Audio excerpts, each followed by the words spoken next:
Humans are very social creatures. I mean, we're wired to bond and to cooperate. Anthropologists call us cooperative breeders, full of alloparents, people not biologically related to kids, but we happily help raise each other's children. Well, you might call alloparents coaches, teachers, babysitters. But in order for us to have all this cooperation, we have to learn to smile and be cheerful and let others know that we are not from the enemy tribe. But what if smiling and cheerfulness does not reflect our actual feelings? And we don't have to do it in today's times. Welcome to Mating Matters, the podcast that looks at human mating strategy through a lens of evolutionary psychology. I'm Dr. Wendy Walsh. My guest today is Whitney Goodman, a psychotherapist based in Miami, Florida, and the mind behind the popular Instagram account Sit with Wit, which boasts nearly 500,000 followers. Whitney Goodman's work has been featured in dozens of publications, including the New York Times, Teen Vogue, New York Magazine, and In Style. Now get this, her book is called Toxic Positivity, Keeping It Real in a World Obsessed with Being Happy. Welcome, Whitney Goodman.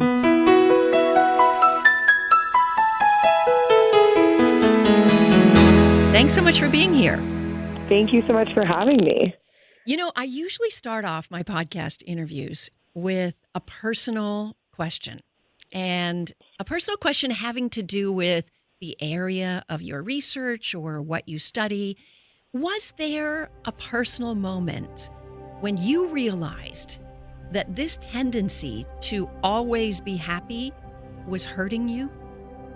Yeah, I realized looking back at my life, once I had discovered this phenomenon and really put a name to it, that I had always felt this pressure to be perfect or happy or make everything look positive, really from a young age. And I think as women, a lot of us feel this way, that it's just kind of how it is or how it has to be.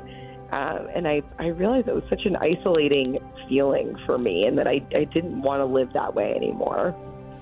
You know, because this podcast is about evolutionary psychology, I always like to start at the beginning. Before we define what you call toxic positivity, before we talk about what's good about it, what's bad about it, let's talk about why it's here. Why do you think we evolved to have this huge tendency to be positive? So toxic positivity is something that's been around for such a long time, and we really see it get its start, at least in the U.S., in religion, and it's shape-shifted over time. And I think it was given to us on this silver platter of like, if you're positive, you can be happy, healthy, have control over your life, everyone will love you. And when you sell someone this idea that they can control everything that happens to them and make it good, I think it's very enticing.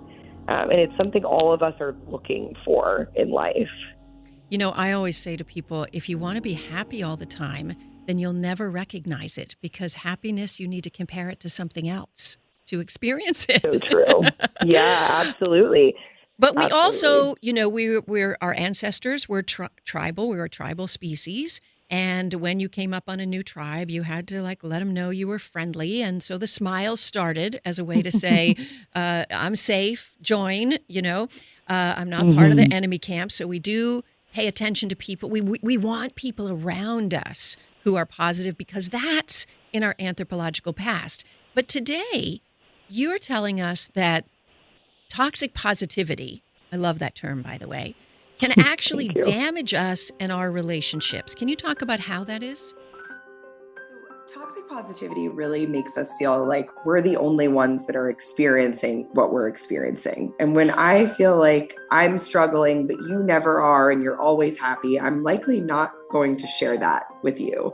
And what ends up happening is that we're all kind of just suffering in isolation and in silence instead of sharing with each other. And this can be so detrimental to our relationships. Because the key to human connection is vulnerability and authenticity, right?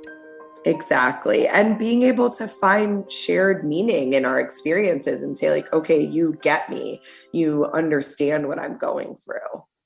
Can toxic positivity even hurt our physical health? Yes. So, what the research shows us is that emotional suppression is really not good for us. And the more we suppress a feeling, the more intense it usually gets. And it also causes us to engage in some pretty detrimental behaviors, can mess up our sleep, things like that. So, what we might think is a really like positive thing, just to kind of suppress those emotions and feel good, ends up hurting us physically in the end. Yeah, I was thinking about I had a little, psychological, social, emotional run-in with somebody recently, and it went all the way through my body. I mean, my chest was tight, my fingers were shaking, my breathing was fast, my stomach was, but I let it happen. After I did the emergency call to the therapist, she was like, "Don't try to stop the shaking. That's not good for you. Just let it roll through and see what happens." She didn't even say, "Oh, be happy," or "stop," or "calm down," or "meditate." She's just let it happen. Be aware of it. Mm-hmm. You think Absolutely. that was a good intervention on her part? I think that was a great intervention. And it's so hard for all of us, right? To Right. do that. We all just want a solution of like, what can I do to make this stop or end?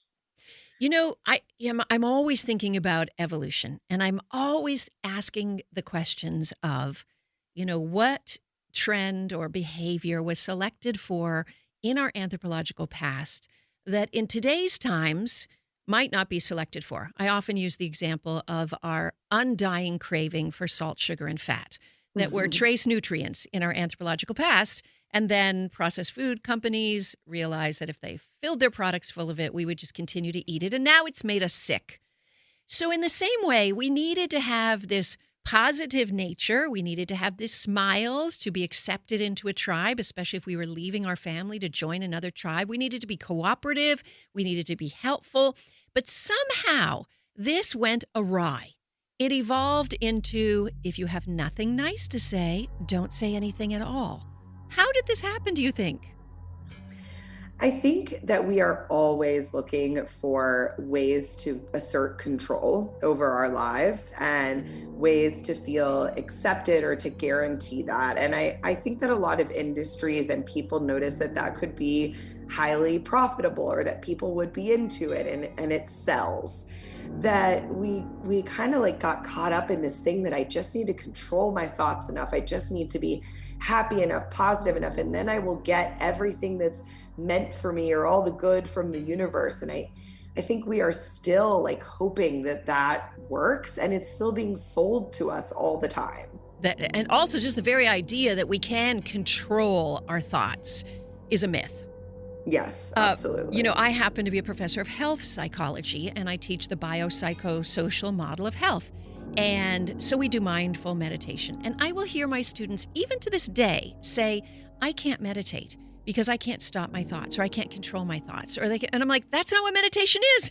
Meditation isn't just stopping and becoming aware of your thoughts, just watching the train go by and having that little gap between watching it and having it take you over in some way. It's not about trying to control what you're thinking.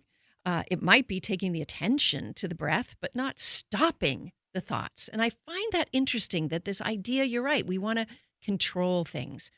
Now, Whitney Goodman, you started on Instagram how long ago? I've been on Instagram for about 4 years now. Well, you built it fast because in 4 years, 500,000 people pay attention to you closely. And I think part of it is you have very concrete, actionable items. Could you tell us a couple of them, like what your biggest posts of all time that resonated with people were? Yeah, a lot of my posts on toxic positivity have been really helpful and resonated with people. And I think that's just because I give concrete ways that you can respond to other people when they're in distress, so asking questions, being empathetic, trying to just validate and say, that makes sense, I hear you. And people seem to really like the scripts that they can make their own and use in those interactions. Oh, yeah. I have actually done screenshots of some of your posts and put them in my photos in case I ever need to go back and go, oh, that's the thing you're supposed to say then. Going back to our evolutionary psychology for a little bit, we in our anthropological past never in the course of our entire lifespan laid eyes on more than about 150 people in our lives. Today, because of social media, because of dating apps, we are potentially meeting or being exposed to thousands of people every day, potentially millions over the course of our lifetime. Instagram has been very beneficial to you, and you're kind of, in some way, a lone voice swimming through the mess of don't worry, be happy on Instagram. So when we come back, I want to talk about positivity, toxic positivity, in the internet generation and what we can all learn, really specifically, Whitney Goodman, on how to be more authentic. We'll be back after this.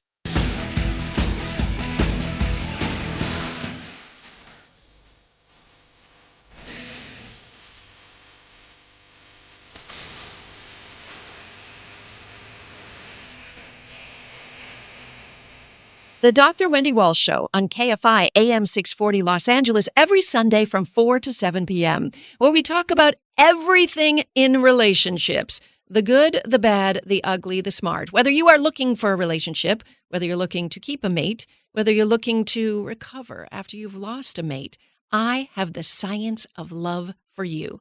You can download the iHeartRadio app and listen to the Dr. Wendy Walsh Show anytime. You can also hear it live every Sunday from 4 to 7 p.m. Pacific Time on KFI AM 640.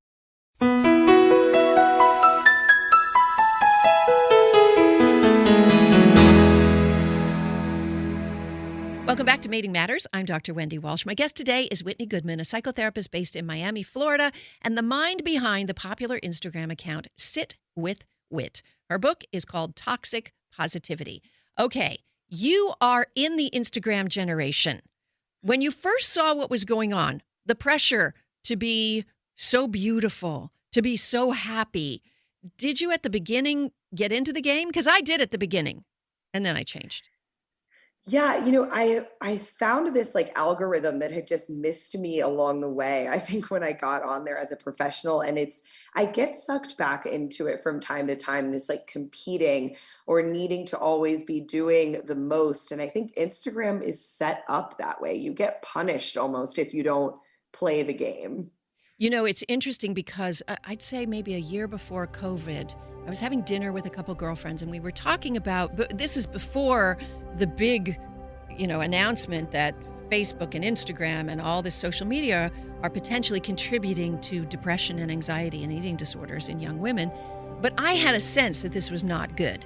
And I have teenage girls in the house, and I would watch them spend the whole day doing their hair and makeup for one Instagram shot. And that was their weekend, the full extent of their weekend.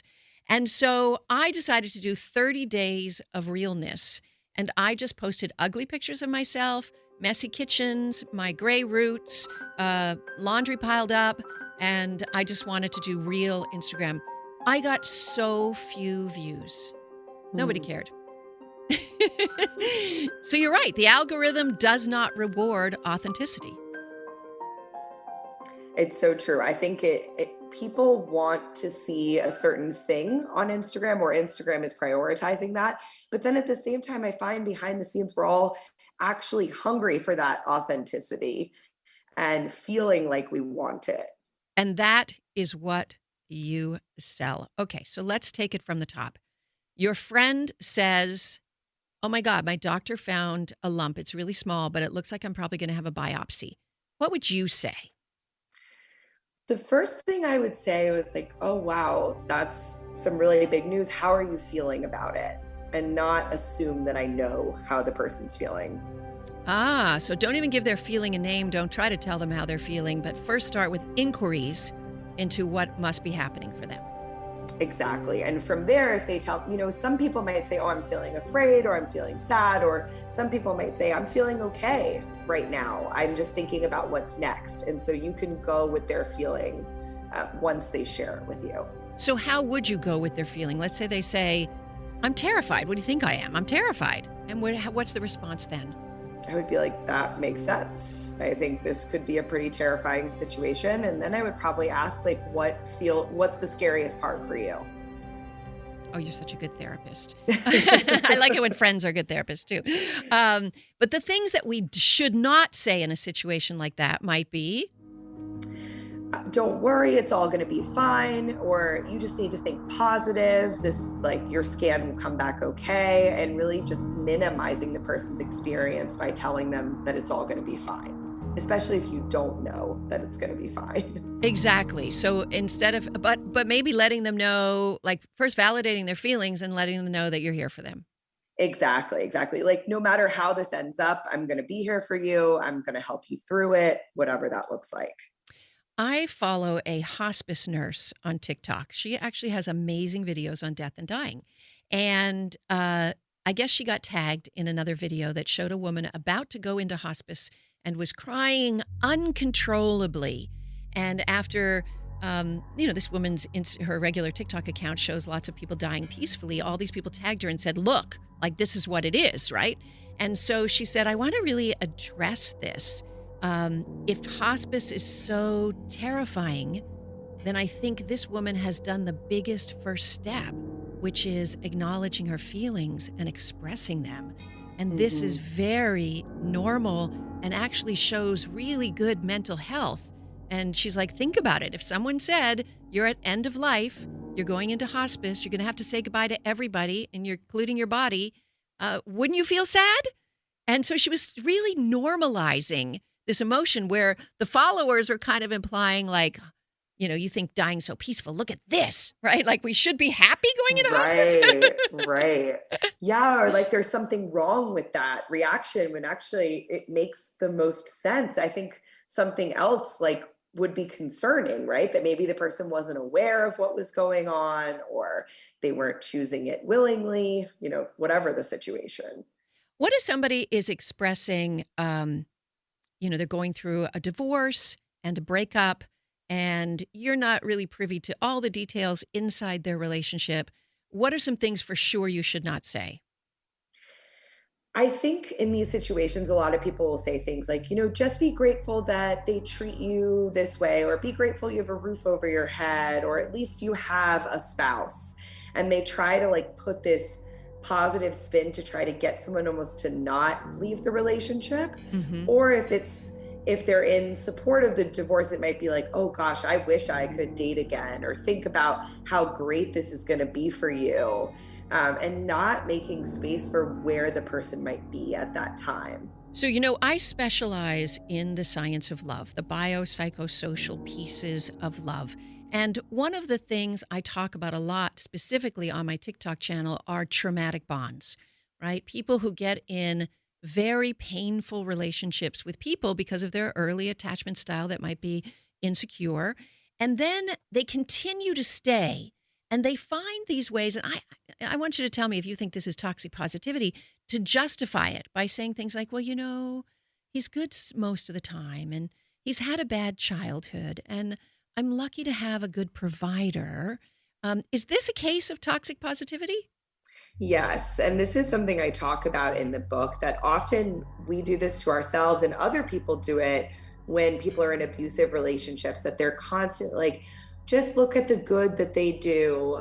Look at the positives. You have a place to live, or they treat you well most of the time, or there's no one better out there. And it can keep people in really dangerous situations sometimes.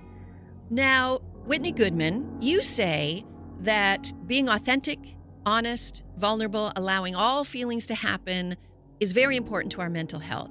But can you tell me this? What is the difference between toxic positivity and optimism? I mean, some are naturally optimistic. Absolutely. So you can be optimistic without using toxic positivity.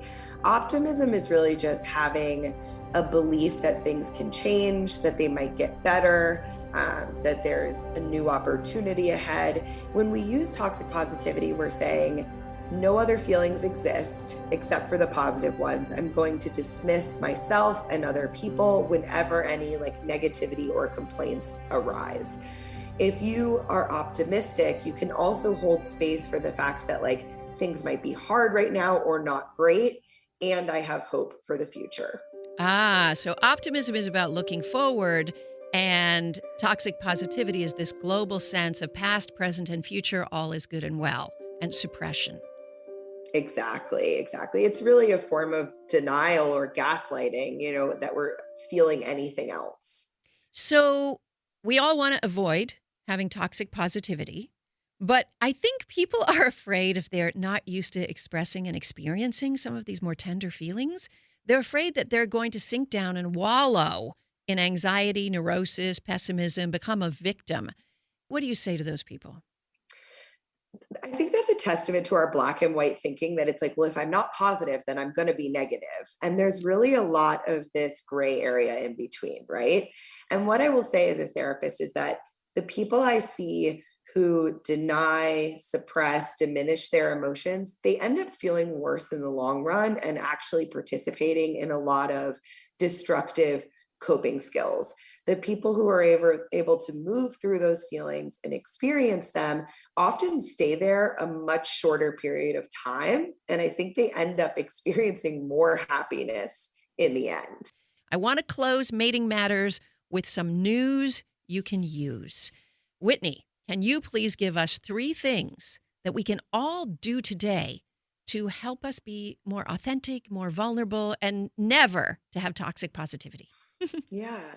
The first thing you can do is try to surround yourself with people that allow you to be authentic, people that you feel safe with. And I think when that happens, we're able to do the second thing, which is being honest with people about how we're feeling, and sharing that in a safe way so that we can connect about that. And then the third thing would be to extend that authenticity to yourself, which means not using toxic positivity and saying things like, it makes sense that I feel this way.